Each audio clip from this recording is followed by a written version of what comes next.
ये Donald Trump की जो प्यार मोहब्बत दोस्ती पाकिस्तान के साथ और इंडिया के साथ उसने बिल्कुल झाड़ू पकड़ा हुआ है। और 25% अब टैरिफ के साथ उसने जो बयान जारी किया है वो और भी ह्यूमिलिएटिंग है। तो मेरा ख्याल है कि प्रेसिडेंट ट्रंप को कोई बहुत सीरियसली नहीं लेना चाहिए।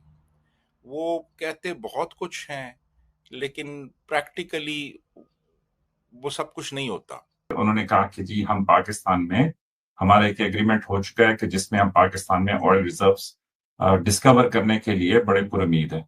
और साथ उन्होंने जो मुझे बड़ी अच्छी लगी बात कि उन्होंने कहा कि जी क्या पता किसी दिन इंडिया जो है वो पाकिस्तान से तेल ले रहा हो। एक वक्त था कि पाकिस्तानी अपनी जान बचाने के लिए खुद को भारतीय बताया करते थे। अब भारतीय जो रहते हैं अमेरिका में और यूरोप में वो अपनी जान बचाने के लिए और सोशल स्टेटस बचाने के लिए खुद को पाकिस्तानी बताएंगे। क्या कहेंगे आपके ये डोनाल्ड ट्रंप कर क्या रहे भाई? आप लोगों के साथ तो बहुत यार आना था, अब क्या हो गया? आपने शायद नरेंद्र मोदी की स्पीचेस नहीं सुनी जिसमें वो उनकी कैंपेन करते रहे कि अब की बार ट्रंप सरकार, मतलब आज हम कर रहे हैं तो सब कह रहे हैं जी तारीफें हो रही हैं। तो अब दिल्ली में ये यानी बहस शुरू हो गई है कि ये मोदी सरकार नाकाम हो चुकी है। वो भी बहुत ईगो रखने वाला आदमी है मोदी, ट्रंप उससे डबल ईगो रखने वाला आदमी है और ताकत उसके पीछे सुपर पावर है। वो बात करते हैं जी, एक तो ये डोनाल्ड ट्रंप की जो प्यार मोहब्बत दोस्ती पाकिस्तान के साथ और इंडिया के साथ उसने बिल्कुल झाड़ू पकड़ा हुआ है। कोई मौका नहीं वो जाने देता। नरेंद्र मोदी के सर पे वो झाड़ू मारता है, पूरे मुल्क को ह्यूमिलिएट कर रहा है। और 25% अब टैरिफ के साथ उसने जो बयान जारी किया है वो और भी ह्यूमिलिएटिंग है। डोनाल्ड ट्रंप का देखिए मामला यह है कि इंडिया के साथ जो वो बहुत यानी अग्रेसिव हो रहा है मोदी के साथ, यानी इसको जाहिर है कि हम एंजॉय भी कर रहे हैं, देख भी रहे हैं, क्योंकि हमें तो बहुत मुद्दत बाद इस तरह की पोजीशन मिली है thanks to current setup and field marshal Asim Munir and मतलब करंट ये जो सेटअप, बहरहाल इसको दाद तो देनी पड़ेगी ना। वो शहबाज शरीफ रेलेवेंट जरूर है अमेरिका के हवाले से, लेकिन अब technically he is the prime minister और इसहाक डार इज द वज़ीर खारजा, वो तो बहरहाल मौजूद है मामला में। तो ये जो पाकिस्तान को एक विनिंग मैदान जंग में मिली है अगेन, असल तो वो है फतह, तो जाहिर है हम उसको एंजॉय कर रहे हैं। मगर ये डोनाल्ड ट्रंप की जो हद से ज्यादा ये जो वारिस हद के पाकिस्तान के जा रहा है, ये इस वजह से नहीं है कि सिर्फ पाकिस्तान है, उसके गुस्से भारत पे और तरह के हैं। जिसका इजहार कर रहा है वो मिसाल के तौर पे ब्रिक्स है।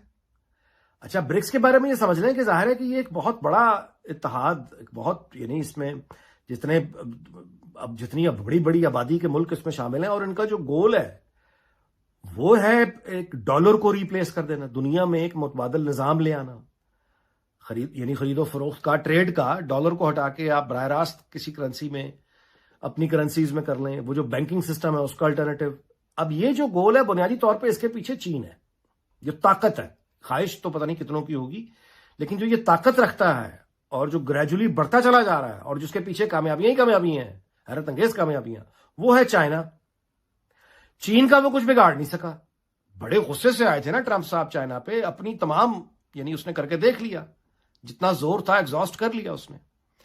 लेकिन जवाब में चीन ने फिर जो किया है अमेरिका के साथ, वो सिर्फ अमेरिका ने नहीं देखा, पूरी दुनिया ने देखा है। अब चाइना चूंकि वर्ल्ड अफेयर्स में उस तरह से इंटरेस्टेड नहीं होता, उनकी उस तरह की पॉलिसी नहीं है अमेरिकन की तरह, वरना वो मुमकिन है कि अभी तक यानी अपनी इसराइल को वो बाकायदा यानी उस तरह का जवाब देता जिस तरह के आमतौर पर हमारी ख्वाहिश है तो कि चीन को आगे होके ये करना चाहिए, बट उनकी इस तरह की पॉलिसी नहीं है। हाँ, लेकिन अपनी जब उनके ऊपर आता है चीन के ऊपर, तो उस पर हमने देख लिया कि अमेरिका के साथ उन्होंने डॉक्टर विक्टर गाओ के जरिए क्या क्या पैगाम दिलवाए, किस तरह की धमकियां दिलवाई, जिसके बाद अमेरिका दबा, दुनिया के सामने दबा, घुटने पकड़ने पड़े चीनियों के। और कुछ अभी तक पाबंदियां ऐसी हैं जो चीन ने आज तक अमेरिका पे लगा रखी। खैर, तो एक डोनाल्ड ट्रंप की फ्रस्ट्रेशन है वो ब्रिक्स में, अब चीन को तो वो कुछ मतलब बिगाड़ नहीं सकता उसका। तो दूसरा फिर बड़ी आबादी वाला मुल्क कौन सा है? इंडिया है, नेक्स्ट टू चाइना। ये वो घोड़ा है जिसको वो तैयार कर रहे थे दहाइयों से चीन के मुकाबले के लिए, वो घोड़ा पाकिस्तान ने पीट पीट के गंजा कर दिया। तो पाकिस्तान ने अगर पीट दिया तो चीन तो अब बहुत आगे की बात है।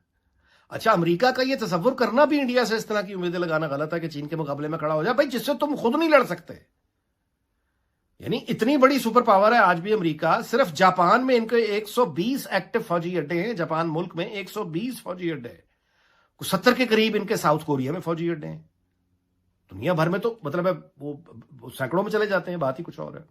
बहुत बड़ा डिफेंस बजट गुंडागर्दी, नहीं रोक पा रहा चीन को, तो इंडिया से वो तस्वुर करना कि वो लड़ जाए, वो कैसे लड़ जाए? तो बहरहाल एक तो वो गुस्सा है जो इंडिया पे वो दफ्तन फवक्तन निकाल रहा है ब्रिक्स का, जो वो खुद कह चुका है डोनाल्ड ट्रंप। दूसरा जो उसका गुस्सा है वो है फ्रस्ट्रेशन यूक्रेन और रूस की।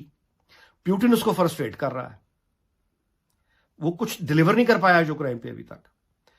तो अब वो प्यूटिन के लिए भी तल्ख होता चला जा रहा है, दिन ब दिन गिले शिकवे, रोना पीटना अब सख्त होता चला जा रहा है। लेकिन रूस का वो इससे ज्यादा और क्या बिगाड़े जितना बाइडेन, यानी जितना हैविली सैंक्शन आप कर सकते थे कर दिया रूस को, और क्या करना है? रशिया को तो फर्क नहीं पड़ा, वो तो आगे बढ़ता चला जा रहा है। तो अब उनका कुछ कर नहीं सकता। दूसरा इंडिया पे ये गुस्सा है कि ये तेल तुम रूस से लेके रिफाइन करके यूरोप को बेचते हो, तुम तो हमारे साथ ही थे। तो ये इस यानी बार बार गुस्सा करना। अच्छा, अब इससे इंडिया के जो संजीदा हल्के हैं जाहिर है, वहां पे ये बहस शुरू हो गई है कि ये कुछ मांग रहा है ना डोनाल्ड ट्रंप भारत से, बार बार जो 29-30 मरतबा वो सीज फायर का जिक्र कर चुका है, वो इंडिया को ह्यूमिलिएट करने का कोई मौका नहीं हाथ से जाने दे रहा। वो इंडिया से क्या मांग रहा है?